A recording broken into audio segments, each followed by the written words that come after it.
MCA చేసినా, pharmacy చేసినా, engineering వెళ్ళినా ముక్కు దూర్చుకోవడానికి కూడా నీ సర్టిఫికేట్ ఎవరు షేర్ చేయడు, గుర్తుపెట్టుకోవాలి.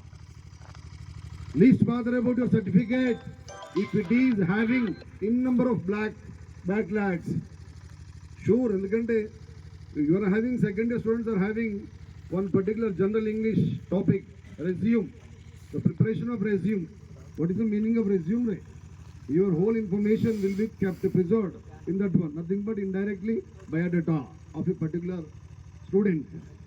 What we are going to write, your name, father name, age, కదా అవన్నీ రాస్తూ వస్తుంటాం. Gender so and so education qualification అనగానే అక్కడ క్లిక్ చేస్తాడు.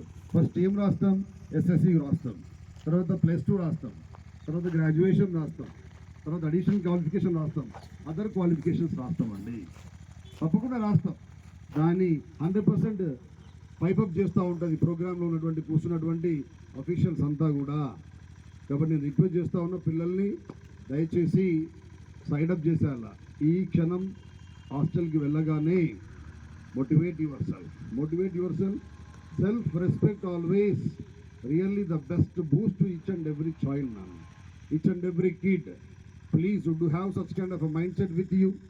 Once you step out from this particular premises, it has to provide outstanding colorful result to you. Yes, ఇంత ఎదిగిన బాధ్యత లేనటువంటి కొడుకుని చూసినా ఏ నాన్న కామెంట్ చేయట్లే, ఏ అమ్మ కామెంట్ చేయట్లే. ఎందుకంటే కొడుకు బాడీ లాంగ్వేజ్ అట్లా ఉంది, ప్రోగ్రామ్ అట్లా ఉంది, లేకపోతే పాపం వాడు కష్టపడుతున్నారు రావట్లే అని they are searching for reason. But still we are not having proper commitment towards our programme line up. Reason మనకు first of all ignorance, self respect లేదు, complete lack of proper discipline that is going to damage all our expectations. గుర్తుపెట్టుకోవాలి, ఈ క్షణం కూడా మన కొరకే ఆలోచిస్తూ ఉన్నారు పేరెంట్స్.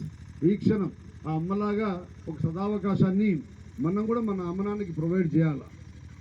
ఇప్పుడు ఈ అబ్బాయి నిన్న మొన్నటి వరకు ఎవరికి తెలియదు అబ్బా, ఈరోజు సాక్రిఫైస్ లేకుండా సక్సెస్ రాదు డాడీ, సాక్రిఫైస్ లేకుండా సక్సెస్ రాదు. కాబట్టి ఒక చిన్న కాంటెంట్ చెప్తాను నేను ఇక్కడ. చక్కగా కూర్చోవాలమ్మా, సిట్ రైట్ ప్లీజ్.